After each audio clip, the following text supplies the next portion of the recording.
आप सभी लोगों को सबसे पहले नमस्कार और जय श्री राम। पहले कांग्रेस में एक पावर सेंटर हुआ करता था। इस समय कांग्रेस पार्टी में 5 पावर सेंटर्स हैं। तो जो 5 पावर सेंटर है उसमें सबसे पहले तो परम आदरणीय सोनिया गांधी जी का एक पावर सेंटर है। दूसरे आदरणीय राहुल गांधी जी का भी एक अपना पावर सेंटर है, उनके आसपास भी एक कोटरी है। फिर बहन जी की भी एक अपनी कोटरी है, वो अपने ढंग से एक्सर्ट करती रहती हैं, अपना पावर एक्सर्ट करती रहती हैं। आप सभी लोगों को सबसे पहले नमस्कार और जय श्री राम।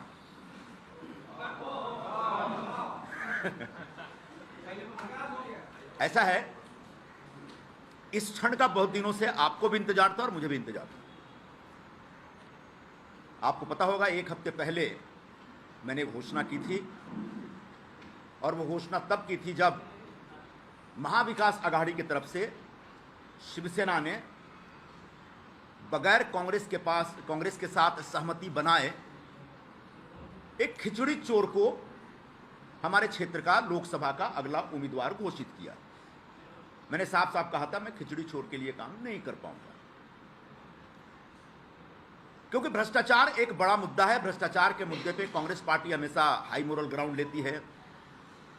अभी जो बची कुची शिवसेना है, उसके प्रमुख परसों गए थे वहां रामलीला मैदान में और वो भाषण देते देते बोले कि भारतीय जनता पार्टी यानी भ्रष्ट जनता पार्टी। तो भ्रष्टाचार अगर आपका इतना बड़ा मुद्दा है, तो जिस व्यक्ति के खिलाफ ईडी का केस लगा है, जिस व्यक्ति के ऊपर खिचड़ी चोरी का आरोप है, जिस व्यक्ति ने सप्लायर से 1,60,00,000 की दलाली ली है बाई चेक, वो उसको आप किस मुंह से उम्मीदवार बनाते हैं?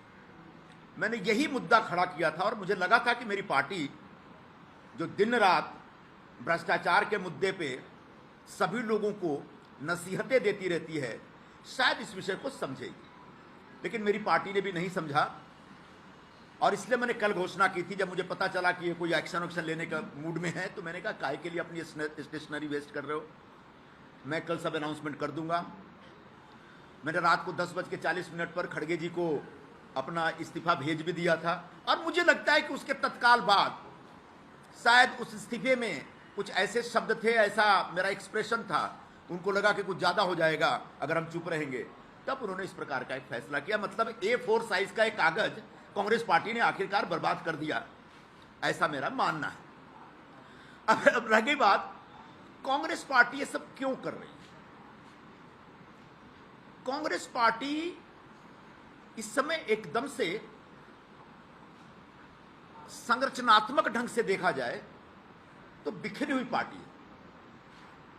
वैचारिक तौर पर तो दिशाहीन है, ऐसा कई लोगों ने कई बार कहा, कांग्रेस पार्टी के लोगों ने ही कहा, लेकिन संरचनात्मक तौर पर एक पूरी तरह से बिखरी हुई पार्टी है। पहले कांग्रेस में एक पावर सेंटर हुआ करता था और उसका एक कॉकस होता था, उसके एक कोटरी होते थे, दरबारी होते थे, और उसके खिलाफ बाकी लोग लड़ते रहते थे या संघर्ष करते रहते थे। इस समय कांग्रेस पार्टी में 5 पावर सेंटर्स हैं। आप चौंक जाएंगे सुनकर के, लेकिन ये सब हमने अनुभव किया हुआ है। अब पूछेंगे 5 पावर सेंटर कौन कौन से हैं, और पांचों के अपने कॉकस है, पांचों की अपनी लॉबी है, और पांचों की जो लॉबी है वो आपस में टकराती रहती है, एक दूसरे को मारने में लगी रहती है। और उसमें बहुत सारे लोग, हमारे जैसे लोग जो किसी भी लॉबी का कोई बाहरी हिस्सा नहीं है, वो अक्सर तकलीफ में रहते हैं। और मैं अकेला नहीं, ऐसे लाखों लोग हैं कांग्रेस पार्टी से जुड़े। तो जो 5 पावर सेंटर है उसमें सबसे पहले तो परम आदरणीय सोनिया गांधी जी का एक पावर सेंटर है, उनके आसपास के लोग हैं। दूसरे आदरणीय राहुल गांधी जी का भी एक अपना पावर सेंटर है, उनके आसपास भी एक कोटरी है जो अपनी दुकान चलाता रहता है।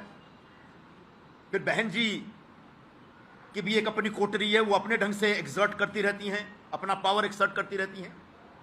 अध्यक्ष महोदय हैं, उनका भी एक पावर सेंटर बन गया है। उनके आसपास जो लोग हैं, वहां तो ऐसे ऐसे लोग हैं जिनके पास कोई राजनीतिक अनुभव नहीं, कोई राजनीतिक आधार नहीं, अचानक उनके साथ जुड़ के वो हाईकमान बन गए और इस तरह की बातें करते, इस तरह की भाषा का इस्तेमाल करते जो मैं आपके सामने यहां प्रस्तुत नहीं कर सकता। और आखिरी एक जो पावर सेंटर है जनरल सेक्रेटरी ऑर्गेनाइजेशन का, वेणुगोपाल जी का, वो भी एक पावर सेंटर बना हुआ है भाई। वो भी अपने ढंग से अपनी राजनीति करते रहते हैं। जब हिंदी बोलते समझ में नहीं आता, अंग्रेजी बोलते समझ में नहीं आता, मलयाली हमको समझ में ही नहीं आता है। एक ऐसा आदमी पिछले इतने वर्षों से बैठा हुआ है और संगठन लगातार गर्त में जा रहा है, संगठन लगातार बुरे खराब दौर में, खराब हाल में। तो एक कांग्रेस पार्टी में जो ये टकराव चल रहा है लॉबियों का, उसकी वजह से